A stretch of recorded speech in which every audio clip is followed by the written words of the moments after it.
محمد نبينا بنور هدينا من مكة حبيب نور سطع المدينة. Assalamualaikum warahmatullahi wabarakatuh. Rabbi zidni ilma warzuqni fahma, amma ba'd.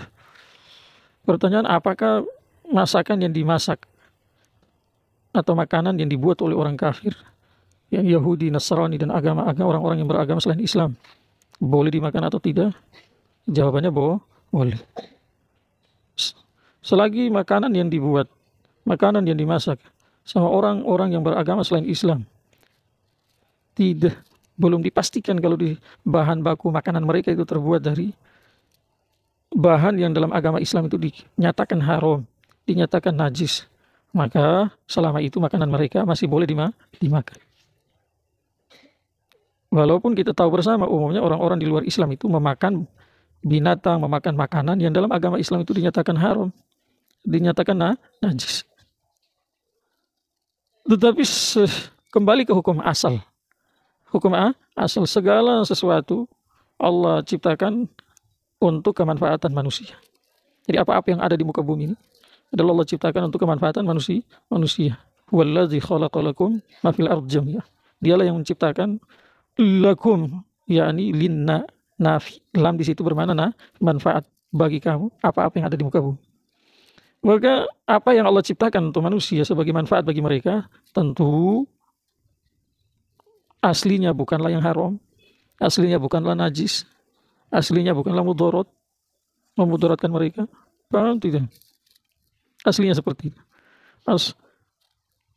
Tetapi kalau ada makanan yang dimasak sama orang kafir tadi, dipastikan di situ ada sesuatu yang dalam agama Islam dikatakan najis, dikatakan haram, maka barulah muncul keharaman, haram dimakan.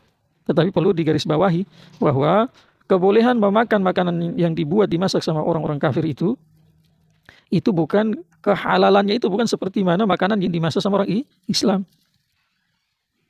Ya, kehalalan itu plus ini kebolehannya plus makruh. Halal dimakan tapi hukumnya makruh, yang bahasa gampangnya itu disebut syubhat. Ada di situ keraguan-raguan. Halal atau tidak?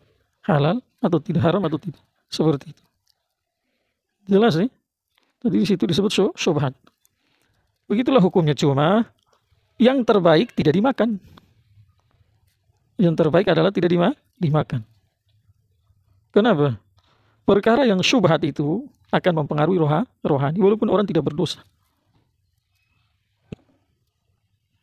Disodorkan makanan sama mungkin teman, mungkin tetangga, mungkin di jalanan, sehingga di warung makan. Yang punya warung adalah orang selain Islam, yang memasak adalah orang selain Islam. Tetapi belum ada informasi yang akurat, yang pasti bahwa makanan yang mereka masak di situ ada benda haramnya. Maka boleh dimakan. Cuma dihindari lebih bagus. Artinya fatwanya boleh, tapi dihindari lebih bagus. Takwanya itu tidak dimakan. Alasannya tadi akan berpengaruh ke rohani. Nanti muncul malas, muncul tidak bergairah dalam beribadah, muncul tidak lezat dalam berzikir, dan lain sebagainya. Seperti itu kan tidak ditahu tuh. Sekarang setelah tidak ada berita yang pasti bahwa makanan yang mereka masak itu halal atau haram, atau terbuat dari benda yang haram atau halal, kita tidak tahu. Akan tetapi kenyataannya makanan yang mereka masak itu terbuat dari benda-benda yang dalam Islam itu diharamkan. Apakah yang memakannya itu jadi berdosa atau tidak? Jawabannya tidak. Cuma tadi saya ulangi, berpengaruh ke rohani. Maka sebaiknya tidak dimakan, kecuali dalam kondisi genting, tidak ada makanan lagi, darurat, atau ada maslahat-maslahat yang lain.